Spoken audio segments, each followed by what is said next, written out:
జగిత్యాల జిల్లా కోరుట్ల మెట్పల్లి పట్టణం police station ఆవరణంలో జగిత్యాల జిల్లా ఎస్పీ అశోక్ కుమార్ ఆదేశాల మేరకు మెట్పల్లి డీఎస్పీ రాములు ఆధ్వర్యంలో రౌడీ వేళ్ల కార్యక్రమంలో నిర్వహించడం జరిగింది.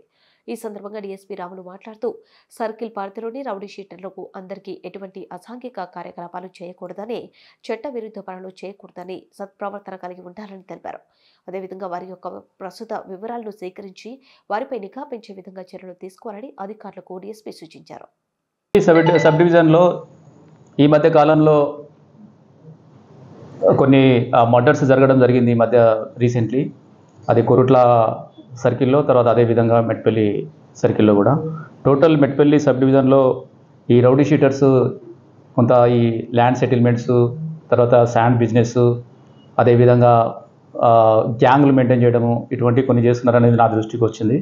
అందులో భాగంగా ఈరోజు కొరుట్లలో, తర్వాత అదేవిధంగా మెట్పల్లిలో రెండు ప్రాంతాలలో కూడా వీళ్ళందరినీ పిలిపించి వీళ్ళందరినీ చూడడము, తర్వాత అదేవిధంగా వాళ్ళకు వార్నింగ్ ఇవ్వడం జరిగింది. వాళ్ళు చేసే యాక్టివిటీస్ మీద ఇక నుంచి పూర్తి నిఘా ఉంటుంది. అదేవిధంగా పబ్లిక్ కూడా మీరు పోలీసు వాళ్ళు పూర్తిగా వీళ్ళ మీద నిఘా పెడుతున్నారు కనుక మీరు నిర్భయంగా ఉండవచ్చు. ఎవరైనా ఏదైనా బెదిరింపులు కానీ, లేకుంటే ఎక్స్ట్రాక్షన్ కానీ ఇటువంటి ఎవరైనా చేస్తే మాకు డైరెక్ట్గా మీరు వచ్చి మాకు చెప్పవచ్చు, లేకుంటే ఇండైరెక్ట్గా కూడా మాకు వాళ్ళ ఇన్ఫర్మేషన్ కూడా ఇవ్వచ్చు. వీళ్ళ మీద ఇక్కడ నుంచి పూర్తిగా నిఘా ఉంటుంది. ఇప్పుడు ఉదాహరణకు కొరుట్లలో 42 మెంబర్స్ రౌడీ షీటర్స్ ఉన్నారు, మేడిపల్లిలో 4 మెంబర్స్ ఉన్నారు, కత్లాపూర్లో 3 మెంబర్స్ ఉన్నారు. తర్వాత మెట్పల్లి సర్కిల్కి సంబంధించిన దానిలో మెట్పల్లి పోలీస్ స్టేషన్లో 24 మెంబర్స్ రౌడీ షీటర్స్ ఉన్నారు, మల్లాపూర్లో 13 మెంబర్స్ ఉన్నారు, ఇబ్రాహీంపట్నంలో 6 మెంబర్స్ ఉన్నారు. టోటల్ సబ్ డివిజన్లో 92 మెంబర్స్ ఈ రౌడీ షీటర్స్ ఉన్నారు. చాలామంది ఈ మెట్పల్లి తర్వాత కొరుట్ల ప్రాంతంలో ఉన్న ప్రజలందరూ కూడా చాలా మంచి వాళ్ళు, సిస్టమేటిక్గా బతికే వాళ్ళు, మొదటి నుంచి కష్టపడి బతికే వాళ్ళు. దీన్ని ఆసరా చేసుకొని వీళ్ళు కొంతమంది గ్యాంగ్గా ఏర్పడి ఈ డబ్బులు ఎక్స్ట్రాక్షన్ చేయడము, కొంతమందిని బెదిరించడము, తర్వాత కొంత రౌడీజం చేసి భయభ్రాంతులను చేసి బిజినెస్ పర్సన్స్ దగ్గర, వేరే వాళ్ళ దగ్గర నుంచి కొంత డబ్బులు వసూలు చేసుకునే దానికి కొంత ప్రయత్నాలు చేస్తున్నట్టు తెలుస్తుంది.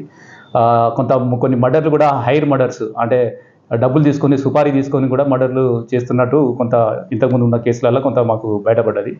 వాటి మీద మేము ఫర్మ్గా తర్వాత స్ట్రింజెంట్ యాక్షన్ తీసుకోవడానికి వీళ్ళను ఈరోజు మేము పిలిపించి కౌన్సిలింగ్ చేయడము, తర్వాత అదేవిధంగా వాళ్ళకు వార్నింగ్ ఇవ్వడము, తర్వాత వాళ్ళు ఏమేం చేస్తున్నారు, వాళ్ళ వృత్తులేంటి, వాళ్ళు ఎక్కడ ఉంటున్నారు, వాళ్ళ విషయాలన్నీ కూడా తెలుసుకోవడం జరిగింది. దీని మీద ఇక నుంచి ఎవ్రీ మంత్ వాళ్ళని పరిశీలించడము, వాళ్ళని తీసుకురావడము, వాళ్ళకు సంబంధించిన విషయాలన్నీ తెలుసుకోవడం జరుగుతుంది. అదేవిధంగా మా ఐడి పార్టీ కావచ్చు, మా బ్లూ కోట్స్ కావచ్చు, మా ఎస్హెచ్ఓస్ కావచ్చు, సిఐలు కావచ్చు, వీళ్ళందరూ కూడా వీళ్ళ మీద పూర్తి నిఘా పెడతారు. వీళ్ళ యాక్టివిటీస్ మీద పూర్తి నిఘా పెడతారు. ప్రజలందరూ కూడా చాలా శాంతియుతంగా, వాళ్ళు నిర్భయంగా కూడా ఉండొచ్చు. మీకు సంబంధించిన